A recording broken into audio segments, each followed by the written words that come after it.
The first thing I wish I knew when starting content creation was if people like your videos, don't delete them.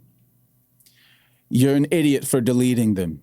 My next tip of advice is don't be so hard on yourself.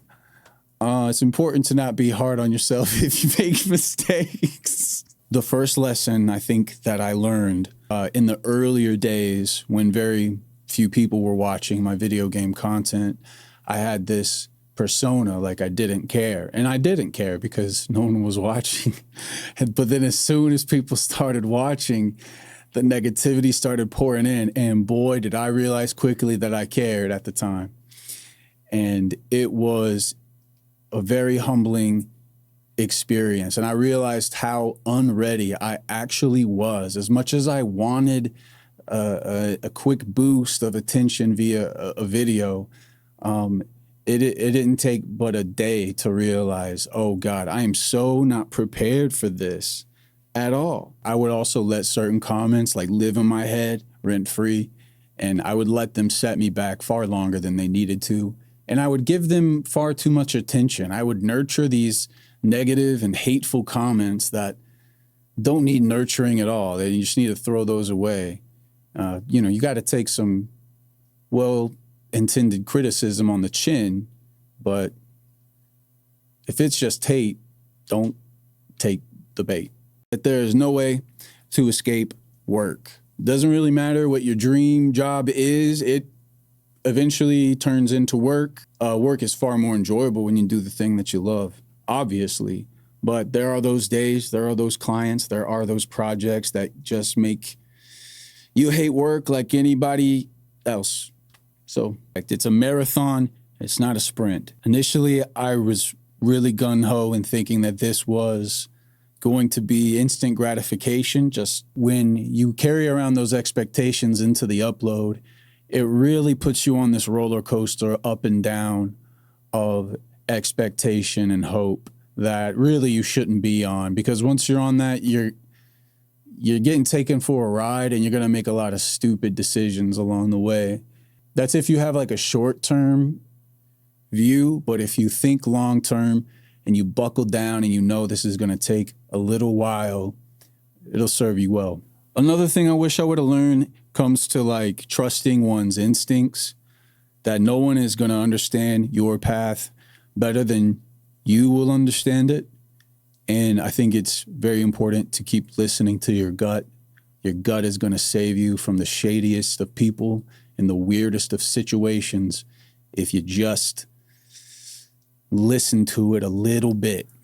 One thing I didn't expect is how isolating this whole thing is. You think that content creation might be a dream job. I hear people say this from time to time, because you could be your own boss, you can make a ton of money, you set your own hours, but the downfall of that is you don't get your daily dose of social interaction. If anything, it comes from comments and just other social media platforms that just don't do it.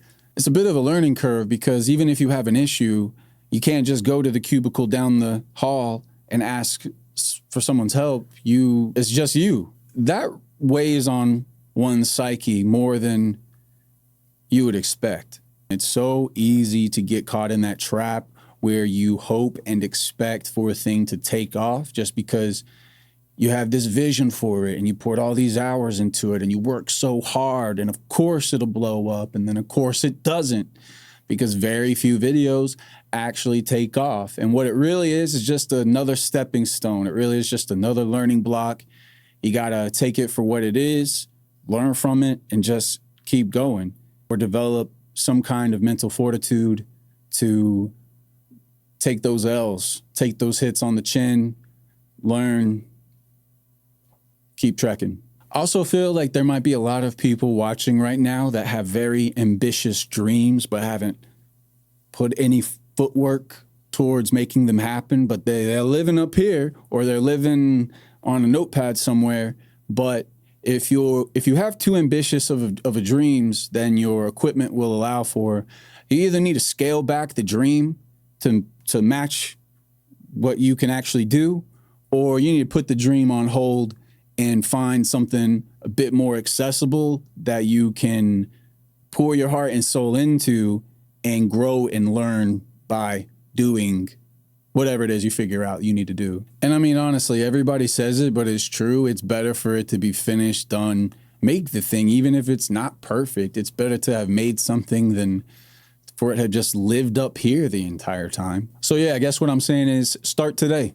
Start today with what you have. Another thing that I learned is that this video is brought to you by Beats and Beyond, the complete Yungtown anthology over on Bandcamp. Go on over to my Bandcamp page and purchase it just for $25. Look at all those songs. That's a lot of songs. Go check it out. It's the best way to support me. And if you've already gotten the beat pack, thank you so much. I really appreciate it. If you find yourself getting into some choppy waters, scandal of sorts that you can come back from, because there's some choppy waters that you're never going to return from. But if you find yourself in a tough situation, it's far better to be honest and fess up on the front end than to wait for it to be uncovered, discovered, and then put you on full blast. Not to mention, you need to take responsibility to do it correctly. You obviously need to fess up, admit wrongdoing, and say like, yo, I really, really screwed up. If you make an apology video on the front end that's not sincere, then obviously just don't make one at all.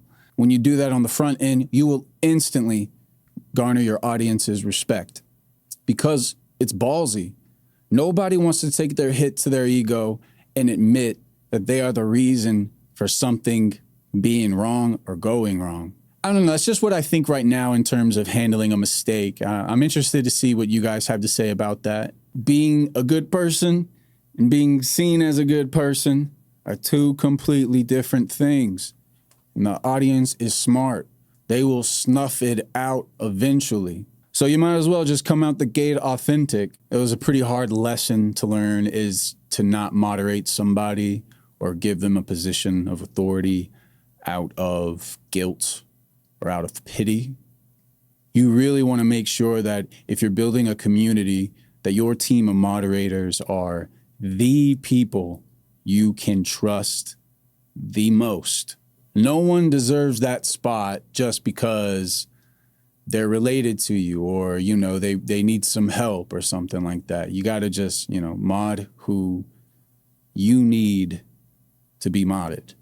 You also got to be very careful with who you decide to socialize with. Really have to make sure you are careful with who you heavily socialize with, not just, you know, brushing shoulders every once in a while, acquaintance type relationships, but the ones that have the potential to go further than that, going into business with one another, working on a project with one another, whatever that is. Just don't ever take those things lightly, tread carefully, and like protect yourself. There's another thing. People have the opportunity online to catch trends and to ride a wave out. And if you happen to be one of those people who ends up finding great success at riding a wave and riding this trend, boy, savor it, enjoy it, but just know that all waves come to an end. And as it's doing this right here, as it's coming to its decline, that's when you got to stay sharp to see when it's sort of coming at its decline so that you know to pivot and to adjust. Because I have noticed over the years that the YouTube channels that fall to the wayside are the ones that are trying to do decade-old things that worked, you know, 10 years ago, back when that wave was hot, and they still doing the same thing today. Just because it brought you success back then doesn't mean it's relevant now. The landscape is constantly changing. So the most important advice, I think, is you have to find this weird balance of staying true to yourself, but on your toes at all times, ready to pivot and to change. Because if you get stuck in your old ways, that could be the first steps into irrelevancy. And just be careful for that. I'm super jealous of all my friends that know how to adapt and keep their audiences and didn't delete their videos because they were insecure.